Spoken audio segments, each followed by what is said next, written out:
In lecture 6 we will look at some historical examples, not to use them as something to copy, but to learn from history. And well, behind me we have a round window which obviously has been fitted in exactly a round opening in one of the university buildings. So this is the counter example. It has been prefabricated, but out of straight wooden boards, as you can see, and only used once in the whole building. And now it's as a decorative piece on the wall behind me.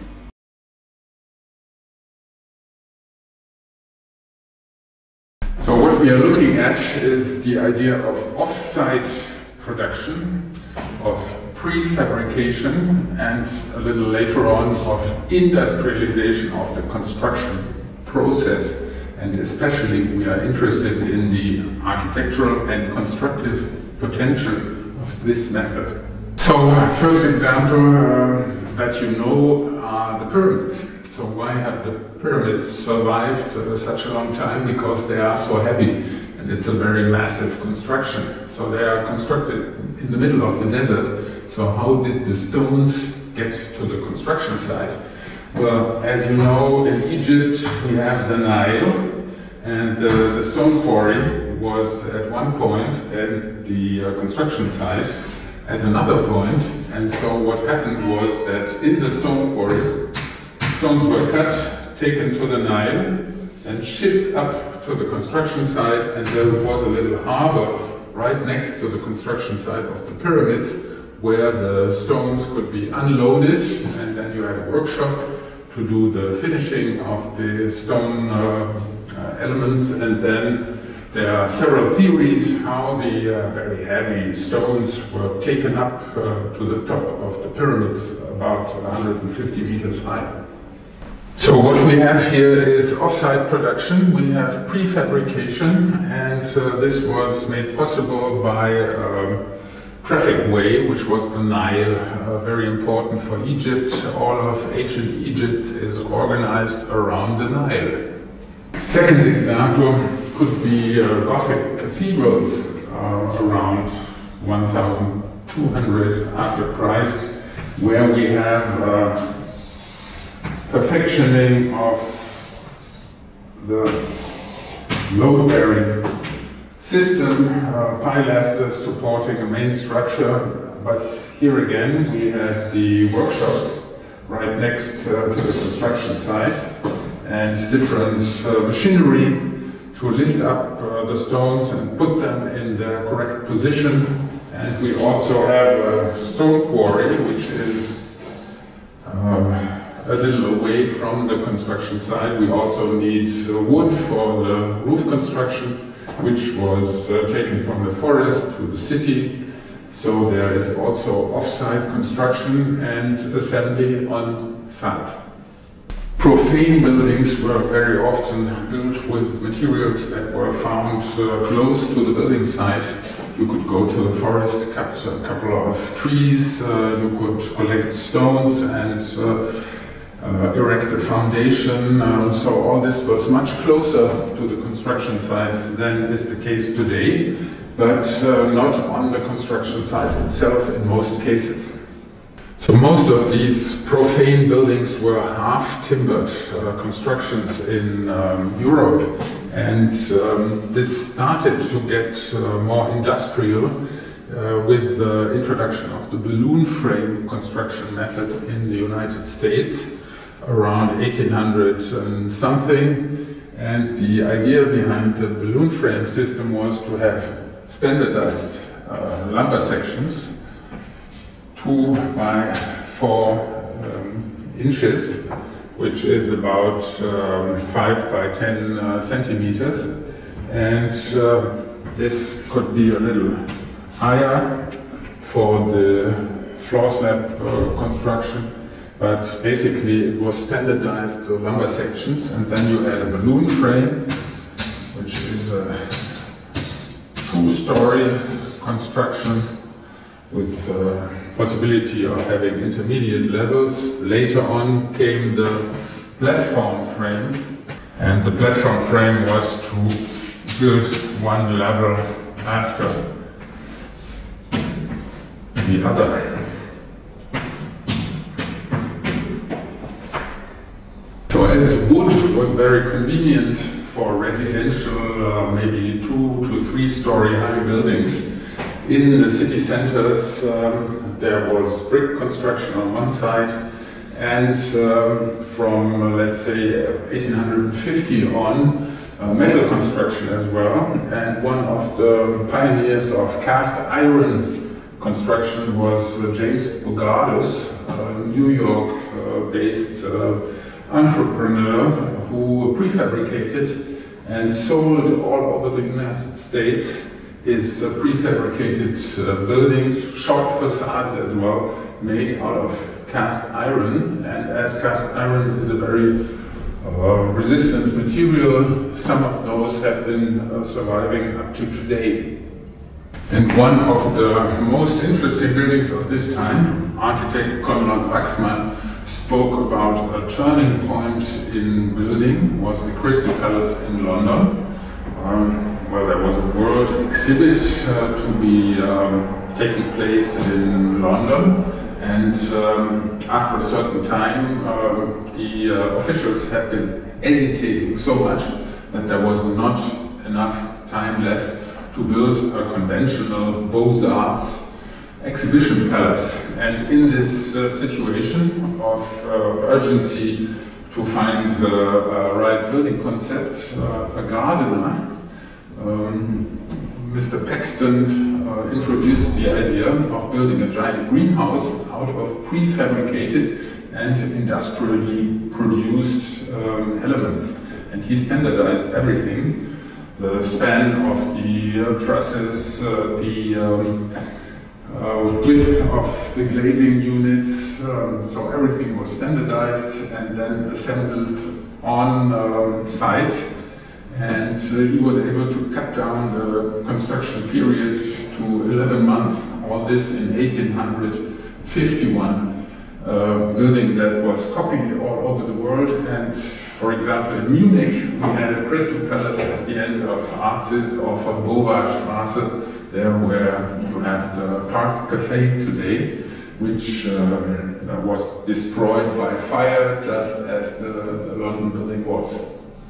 So the idea of industrial production is to build in series and not as the craftsman does, to produce things that might be beautifully done, but they are all a little bit different. And in serial production, you have things that are industrially produced and could be replaced one by the other. And one of the first who introduced this was a firm called, they produced pistols. And these pistols had elements like the drum, for example, and these drums could be exchanged one against the other. So here you have industrial production, and the same was valid for the Crystal Palace, where the individual elements could be exchanged against each other and were industrially produced. So next interesting step was modern architecture, where the elements were simplified and reduced to a very basic, minimalistic formal language. And here you had different architects thinking about serial building. One of them was Walter Gropius. You can see, for example, in his proposal for the Weißenhofsiedlung in Stuttgart, that he introduced a very strict grid for his building proposal, although you can see on the construction drawing that it was a rather conventional steel construction building with some wooden elements. He had a lot of condensation problems as well. So technically this was not up to the point yet, but he was one of the first to base his building concept on a simple square grid. So another one who was very interested in industrially produced elements was Le Corbusier. For example, he introduced introduced different window elements and then composed the building using these different window elements all over the building, but in different variations.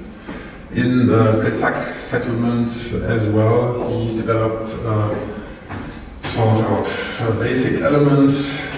He had a half element, and then this could be combined in different ways to form different building expressions. So he was more interested in the formal possibilities that you would have with a kit of elements, but about the same as Gropius. Technically, he was not quite there yet. So people who were thinking in a more advanced way in technical terms were Buckminster Fuller with his Dynaxial house, central shaft in the foundation, and then he had some sort of wheel rims suspended from this central shaft, linked to the ground. So this was a very lightweight, load-bearing structure, and he was thinking in terms of weight to utility ratios, and so somebody who was very interested in the technical solution and not so much in the combinatory potential of a kit system. Another one who was very interested in building technique was Konrad Wachsmann, German-based architect, and after the Second World War he developed a very interesting general panel system for the soldiers coming back home and wanting to build their first home in the United States. So the general panel system was a very sophisticated way of assembling prefabricated wood panels, but unfortunately not a big commercial success,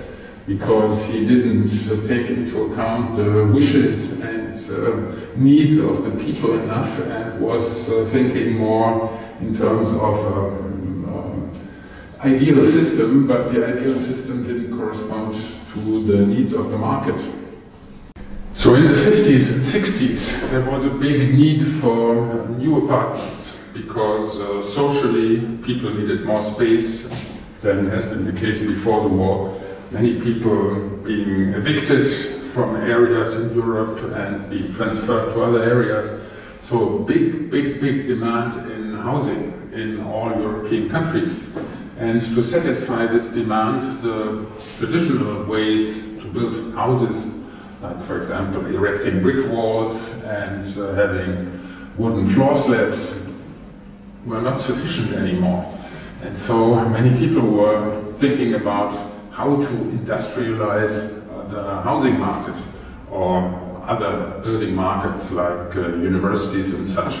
So in his book on modern architecture, my professor Jödecke speaks of three important tendencies during this time when the industrialization of large parts of the building market became a major theme in the architectural discussion.